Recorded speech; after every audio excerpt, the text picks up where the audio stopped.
Depuis que la sanction est tombée, le Rassemblement national et Marine Le Pen essayent d'installer deux idées dans le débat. La première, c'est le tribunal se permet de sanctionner le fait que Marine Le Pen et ses co-prévenus se soient défendus. Deuxième idée qu'ils essayent de mettre dans le débat, les juges se substituent au peuple pour écarter Marine Le Pen de la présidentielle.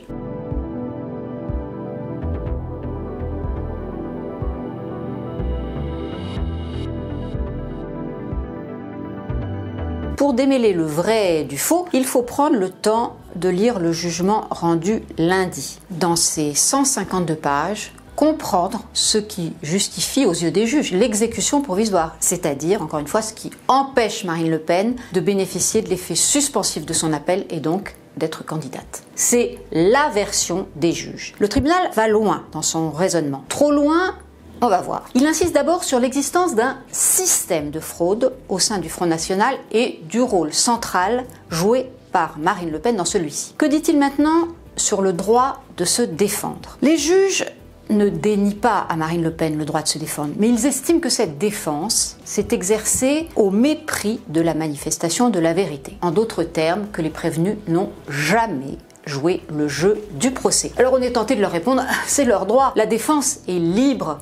C'est même un principe. Oui, mais pour le tribunal, les prévenus ont nié parfois jusqu'aux évidences, je cite. Il en déduit que les responsables du RN, qui sont pour la plupart juristes, voire avocats, comme Marine Le Pen, pourraient tout aussi bien récidiver, c'est-à-dire avoir à nouveau une utilisation frauduleuse des deniers publics. Après tout, ce sont plus de 4 millions d'euros de fonds publics qui ont été détournés pendant plus d'une décennie. Alors, le deuxième point maintenant. Les magistrats expliquent pourquoi ils s'estiment fondés à prononcer cette fameuse inéligibilité d'application immédiate. Premier point, cette peine est prévue par la loi. Ils ne font qu'appliquer celle-ci. C'est même, écrivent-ils, une limite prévue par le législateur au pouvoir d'élection du peuple. Oui, répondent-ils à Marine Le Pen et à ses avocats, nous en avons le droit, y compris si le peuple se voit restreint, disent-ils, dans le choix de son représentant. Cela ne porte pas atteinte à la séparation des pouvoirs. Deuxième argument, les magistrats n'ignorent pas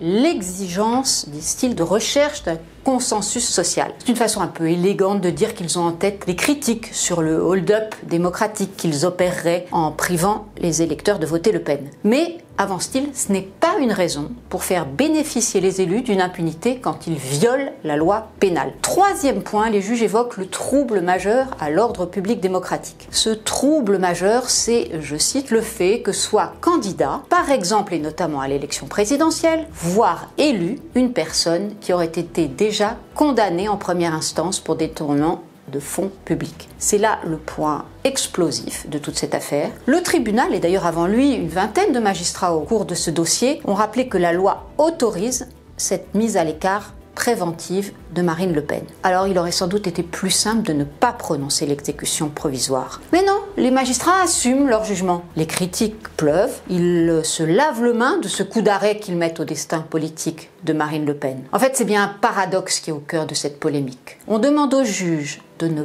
pas faire de politique, de s'en tenir à la stricte application du droit, mais on leur dit aussi attention aux conséquences politiques de vos décisions, vous devez les prendre en compte.